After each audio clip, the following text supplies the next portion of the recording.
Breaking tonight, 12 days out from Election Day. 12! And Donald Trump, along with key members of his team, are pointing people to a clip from a brand new documentary by progressive filmmaker Micheal Moore. What? Here is the part they want to share. Watch. Whether Trump means it or not is kind of irrelevant because he's saying the things to people who are hurting. And it's why every beaten down, nameless, forgotten working stiff who used to be part of what was called the middle class loves Trump. He is the human Molotov cocktail that they've been waiting for. They've essentially lost everything they had except one thing. The one thing that doesn't cost them a cent and is guaranteed to them by the American Constitution, the right to vote. But the story does not end there. In moments, we will speak with Micheal Moore. But first, Trace Gallagher is in our Los Angeles newsroom with the story behind this strange political alliance. Trace? Megan, during the speech that appears in his new movie, Trumpland, the liberal filmmaker explained to an audience in Wilmington, Ohio, about why it is that Donald Trump has more support than people think. Moore talked about Trump's appeal. He even defended Trump supporters, who he once called legal terrorists. Micheal Moore is not a Trump fan, but he makes a compelling case about why some people are. Watch. Corporate America hates Trump.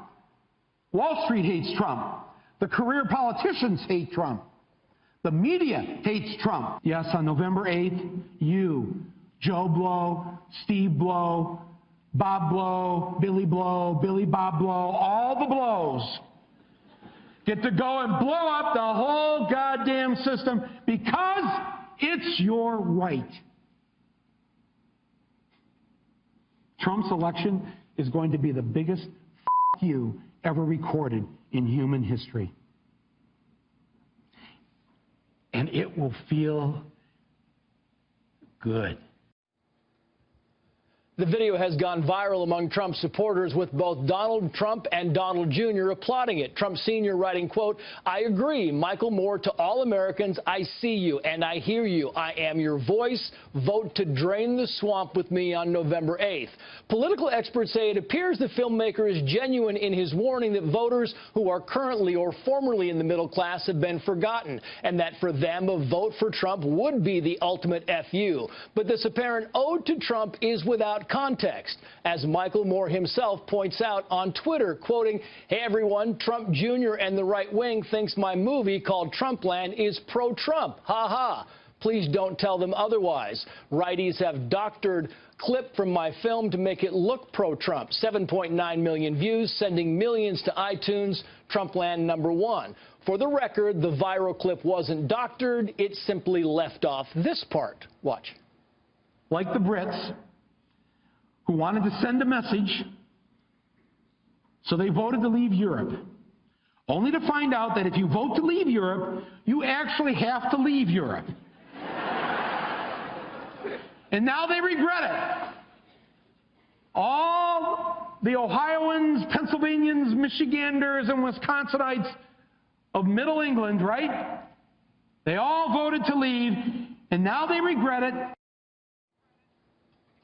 No question with this trolling, Micheal Moore ginned up support for his film. Big question whether he also ginned up support for Trump. Megan. Trace, thank you. Joining us now, the man behind Micheal Moore in Trumpland, documentary filmmaker and best-selling author Micheal Moore. Micheal, great to see you again. Thanks for having me on. So the real zinger at the end of this clip is you say that everybody, when they vote for Trump, they're going to find out after a few months in office that President Trump wasn't going to do a damn thing for them. It will be too late to do anything about it. You've done it. You've sent the message. Good night, America. You've just elected the last president of the United States. What does that mean? That means that, well, first of all, when I said doctor, they cut me off right after I said, oh, and it'll feel good after you vote for him. And then the next line is for a day, maybe a week. But when you find out that your life isn't going to get any better under President Trump and probably will get worse, that's when you're going to realize what the Brits have realized now. That whole thing is the wind-up to your ultimate hit. Yeah, it's the wind-up. They only show the wind-up. You're being duped. That's your argument. But why? And what do you mean he'll be the last president? He's going to blow up the world? Is that your, what are you saying? I mean, what I'm saying by that is if we elect Donald Trump as president of this country, it won't be the same country after 4 years. I'm absolutely convinced of that. This is the most vile, disgusting candidate that has ever run for office in this country. How can you say that when you understand the white working class? You appeal to them time and time again. Yeah. You understand, and you outline perfectly why they're attracted to him. They want him to blow things up. As you say, he's a human Molotov cocktail. Right. So I'm here, and I'm here on Fox, to appeal to people who are watching to not do that. I understand why you're angry. You have every right to be angry. The system has failed you. But he is not the solution to this. And I make the case in the film. The film is a sort of a humorous love poem to Hillary Clinton, because I think I can hear the ticket sales now. Yeah, well, it's been #1 on iTunes since last Friday. Thanks to Trump. Yeah, well, it was #1. Then The Walking Dead took over. Then The Living Dead. Trump started pushing it because obviously he didn't watch the movie. Yeah. If he'd watched the whole movie, he and Don Jr. wouldn't be promoting this. Yeah, no, because the movie says get out there and vote for Hillary Clinton. He tweets out, this is Donald Trump, I agree, Michael Moore. I agree, he says. And Donald Trump Jr. says, Michael Moore gets this one 100% right. Yeah. But you've said, So obviously he didn't watch the movie because it tells everybody to vote for Clinton. Well, he's a busy man. So, but speak to this, because you understand, you speak about the people in Ohio, in Michigan, in Pennsylvania, Wisconsin, and in your piece you talk about how they lost their jobs, they lost their homes, they had a divorce, now the wife and kids are gone, the car's been repoed, they haven't had a real vacation in years, they're stuck with the crappy Obamacare bronze care. They can't even get an effing Percocet. They want change, and they don't see it in Hillary Clinton. Well, they should, because she will make this better. She is the proponent of universal health care. She's been that way for 25 years, and that is what's going to... Obamacare will get better under her. Remember, the real problem with Obamacare is not the Obama part of it. It's that private insurance companies are still calling the shots. They get to raise these rates. There's no control like there is over Medicare and the things that the government has a say in. Obamacare was only a halfway measure. We'll get the rest of it under Hillary Clinton. She's going to do so many things to raise the minimum wage. She's going to do things that will help equality for women. You like her so much. Why were you against her when she ran against Obama? And you were against her in the primary. You like Bernie. You seem to be like a reluctant Hillary supporter. Am I wrong? Yeah, I was a reluctant Hillary, yes, because she voted for the war. I thought she was too cozy with Wall Street. I supported Bernie. I supported Obama 8 years ago. What about all the WikiLeaks disclosures? Do they bother you? No. You're a lefty. Not at all. You don't care about the Clinton cash and... No, I care about women should be paid the same as men. I care about the polar ice caps melting. I care about the big issues. And those are the ones you've got to have the smart person in the room. And though I may not agree with her on all these issues, that's not really the point anymore. The point is that we have a choice between somebody who is smart, who has a heart, who's going to stand up for kids and for families and for working people, and we have a billionaire who just says these things, trying to pretend that he cares, and just the con with me right now, just the con that where they've taken a piece of my movie and put it out, only half of that little clip out there. Do you think it's knowing? You think it's knowing, or is it just an error that they haven't? Well, there's no error. No, it's either they're dumb, and I honestly don't think they are.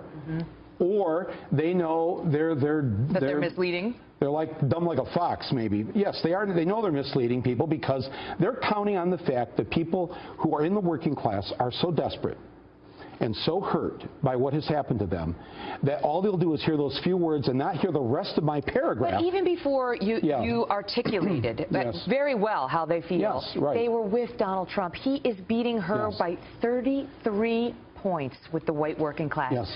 33. I mean, it's huge. They are attracted not just to the messenger, but to the message too. Yes, that's sad. But you know how they feel. This is the way many Republicans, and what we know about these folks is many of them feel like disenfranchised Republicans, is they're sick and tired of people talking down to them and telling them they're too stupid to understand what's good for them. Exactly. And they're not irredeemable. No human being. They're not deplorable, and they're not all racist. Racists are deplorable. But you're right. They're not irredeemable. No human is irredeemable. Michael Moore thinks he's smarter than me. He's basically telling me I'm too stupid to realize I shouldn't support Trump. No, well, I get it. I've been watching Trump, and they're saying I love him. I don't care what Michael Moore's trying to tell me. And what I'm saying is I understand you've been abused. And I'm here in Ohio to conduct an intervention, to basically to say that sometimes abused people have a hard time making up their minds and making the right decision because of the abuse and the attack on the working class has been so intense over the last couple of decades that I understand why there's a lot of confusion here. And Trump is a huge ball of confusion in this. And it seems like he's going to be your human hand grenade that you're going to get to toss in there. When Trace pointed out there about the legal terrorists, it's that actually what I had said is that there is a legal way on November 8th to do what Trump says he's going to do, blow up the system. You can participate in that by going in there and handing the hand grenade to Donald Trump. I think that's a risky proposition. I think it's a dangerous thing to do.